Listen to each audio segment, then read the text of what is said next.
Hey y'all, take two because I ran out of memory and on the phone, and I kind of lost it in my head too. I don't even know what I said, but I wanted to read to y'all the thing I wrote on Christmas Day, and I also want to apologize for acting like a 3-year-old who has gotten out of their routine, and so they cry and they whine.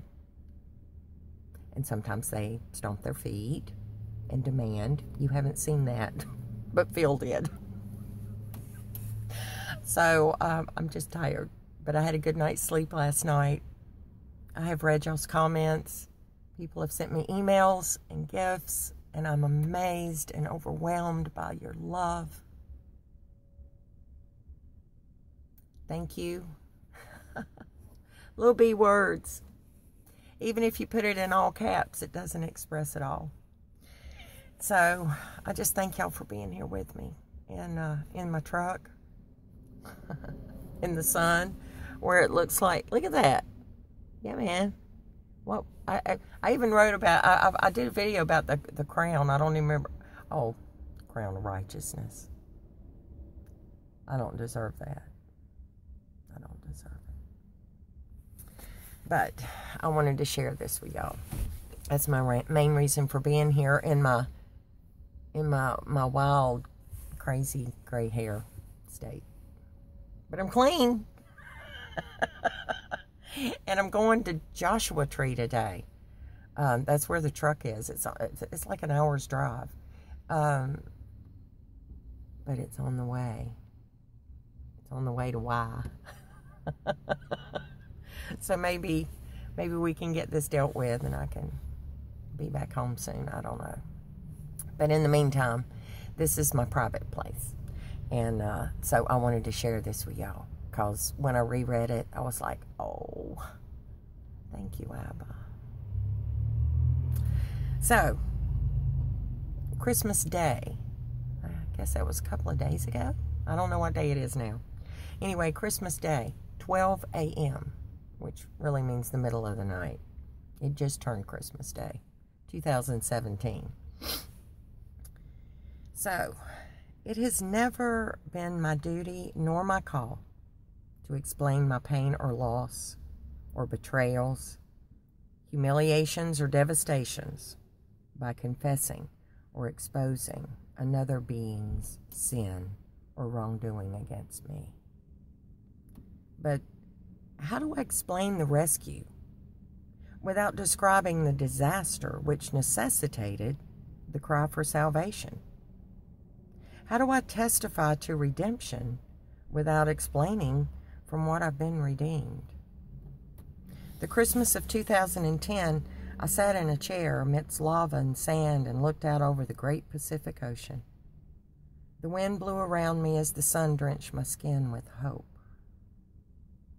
I didn't realize at the time I was in shock or even understand what trauma had unlocked an emotional response of self-preservation. 7 days before, I had fled on foot down tiny roads that led to safety. I was in fear for my life and my soul. It's funny how when the years pass, the lines of joy and sorrow intermingle. In self-preservation, we make light of the abuse, we excuse the behavior, and ultimately, we are called to forgive the sin against us. Holding on to anger would only rot my soul. Refusing to forgive would only damage and harden my heart. So, I choose to step back. I call on my Redeemer, and every dark place is brought into the light. Instead of fear, there is love. Instead of harboring a grievance, I can look on those days and nights and remember the great grace and mercy that preserved me. And instead of memories of sorrow, I remember a full moon on a warm winter night, surrounded by a concave of lava. I remember the sun beating down and browning my skin. I remember the love that brought me there and the love that sustained me until I left again. No sin against me was greater than my own sin. And because I know the author of salvation, I can let myself be forgiven, and those who would sin against me be forgiven. When given the choice of remembering, I choose joy. I choose life. I choose love. Oh, Yahweh, Elohim. You took me to places I never even dreamed of. You were there in the storm, and the rainbow of your promise to never leave nor destroy with great floods of life was and is the life raft I cling to. Was that really 7 Christmases ago? Could I have ever imagined that this year I'd be sitting in the floor of a motel room in Palm Springs, California, with a flashlight in one hand and an ink pen in the other, pouring memories onto sheets of paper? No, I could not have imagined. And as my friend gently sleeps, breathing heavy in the night, I am grateful for the preservation of his life here. I know the grace and mercy that was shown him. I think maybe even he is beginning to understand that his Creator is watching him. As Phil's head drooped over,